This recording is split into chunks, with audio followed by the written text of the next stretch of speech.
Welcome back to the Christian J Show, the Crime Chronicles. Today, we're not just telling a crime story, we're telling the crime story that ripped open America's conscience.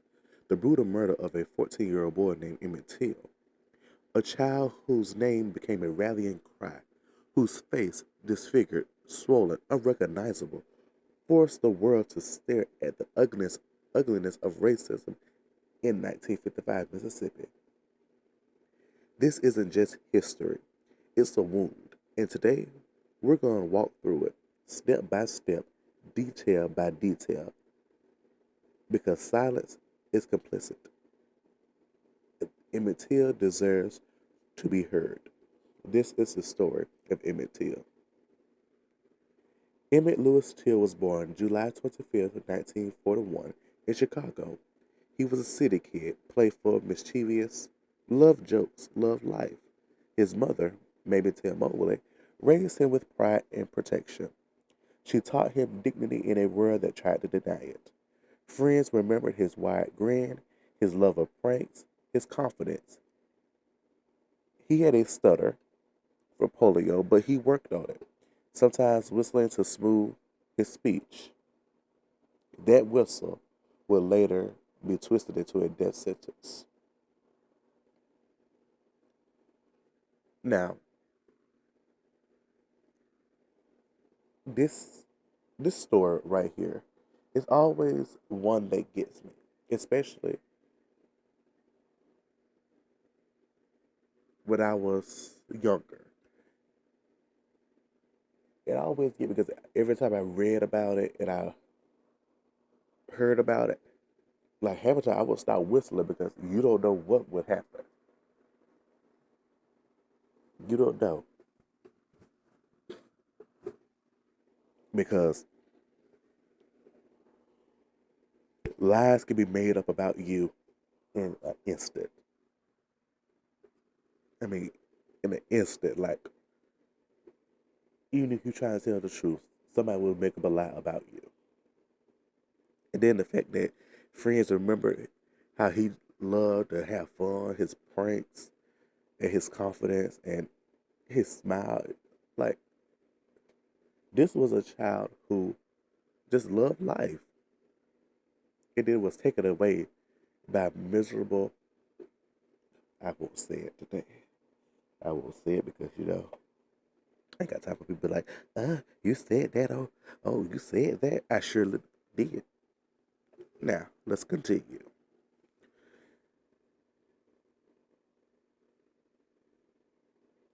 In August of 1955, Emmett traveled south to visit relatives in Money, Mississippi. The Jim Crow South was a different world. Signs screamed whites only. Black people lived on a constant threat. Lynching wasn't history, it was a present reality. And Emmett, a boy from Chicago, didn't fully grasp the danger. On August 24th, Emmett and his cousins went to Brian's grocery and meat market. Inside, inside was, the woman, the liar, Carolyn Bryant, a white woman. hmm Accounts differ.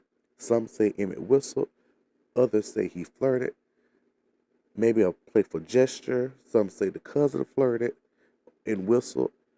But in Mississippi, in 1955, that was enough to ignite fury.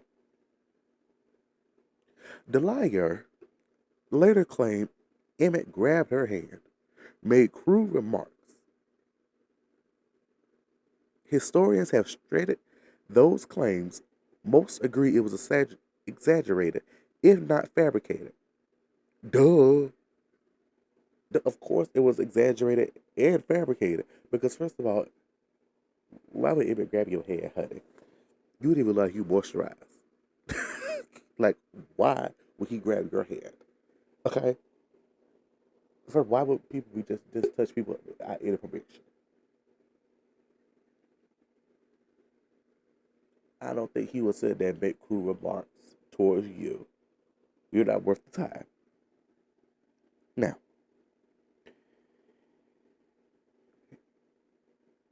the damage was done. Word spread, and in the dead of night, Carolyn's husband Roy and his half brother J.W. decided to, quote unquote, teach that boy a lesson. Because you know they rednecks. We live to defend our women. Only we can put our hands on our women. Rah, rah, rah, rah, rah. Give me a damn break.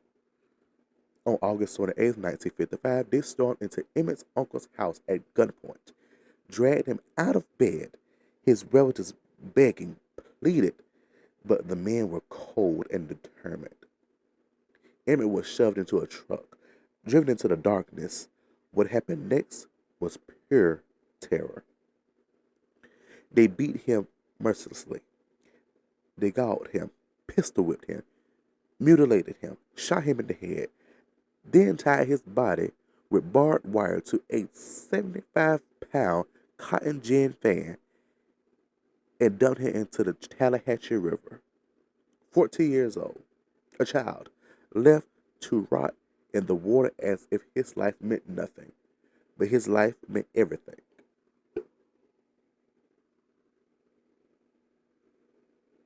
you shot him. Okay, first of all, you beat him. So that wasn't enough just to beat. Like you could just beat him and let him go. You had to pistol whip. You had to tie barbed wire around him. Like it's bad enough you beat him, you shot him, but then add insult to injury, you put barbed wire around him. Fuck. Like seriously. 3 days later, Emmett's body resurfaced, bloated, disfigured, unrecognizable except for a ring on his finger. Emmett Till Mobley made a decision that changed history. She demanded an open casket funeral in Chicago. She said, and I quote, "Let the world see what they did to my boy," unquote. And the world did. Jet magazine published the photos. Millions saw the brutality. The image of Emmett's face became a mirror reflecting America's sickness. It was impossible to look away. Impossible to deny. The fact that she did that, she had so much strength to sit there and say, "Let the world see what they did to my boy." I just can't even imagine. September 1955, Bryant and his brother were put on trial. The jury, hell, 12 white men. The courtroom segregated. The atmosphere thick with intimidation. Hey, you know they weren't finna get off. White men on the trial. Despite overwhelming evidence, despite eyewitnesses, the killers were acquitted in under an hour. Later, safe from prosecution, they admitted in a magazine interview that they murdered Emmett Till. They laughed about it. They felt untouchable. That's how deep the rot of racism ran. Yeah. I knew they was getting off. Because first of all, this was the 1950s. Back then, black people weren't even a person. We did not matter to the people. They felt superior to us. They felt like they were above us. But they yet still though, they had to take from us to get to where they at now. Clock that. Because that's the thing, it's to this day. They want to take from us just to get to where they are. Uh-huh. And then first of all, the jury, 12 white men, yeah, you knew they weren't gonna get off. You know they weren't finna get off. Uh-uh. No, sir. But Emmett did not die in vain. His murder lit a fire. Rosa Parks said she thought of Emmett when she refused to give up her bus seat. The civil rights movement surged forward, fueled by outrage, grief, and determination. Emmett's mother, she worked hard. She never gave up. Emmett's name became a symbol, a reminder of innocence destroyed, but a resistance that was born. His mother became a warrior for justice, speaking across the nation. The boy from Chicago became the face of a movement. Decades later, Emmett's story still echoes, and in 2004, I was going to say 2004, but anyway, in 2004, the case was reopened. That woman, that white woman, admitted she fabricated parts of her testimony. Duh! We knew that. We knew that, Miss Girl. We knew that. But justice never came.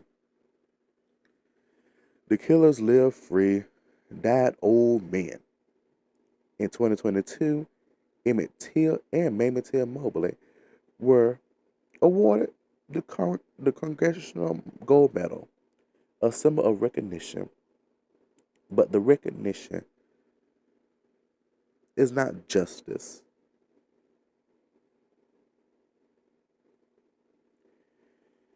Justice delayed, justice denied, yet his name remains immortal. And in 2023, that woman died. Carolyn Bryant died. hmm She died at the age of 88 in hospice care. Well, well, well. I know she's looking up at us. I know she's looking up. Yes, I know she's looking up. Emmett and Mamie Till, they're looking down and watching. They watch the progress of the civil rights movement. Emmett was the face of the civil rights movement. Mamie Till, she worked hard. Speaking across the nation, she was a warrior for justice. I know Emmett and Mamie are looking down to see how far black people have come in the world. And I know that woman is looking up. She's mad to see how far black people have come. Oh, too bad, sister girl. Go on back down. Bye, hun.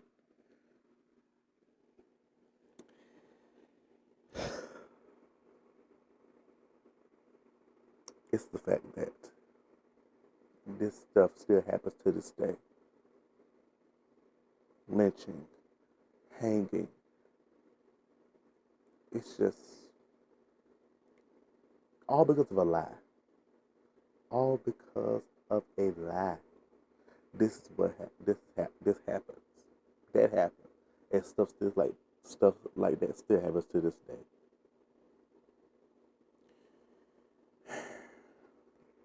This was the story of Emmett Till, a boy whose laughter was silenced, but whose legacy roars louder than ever.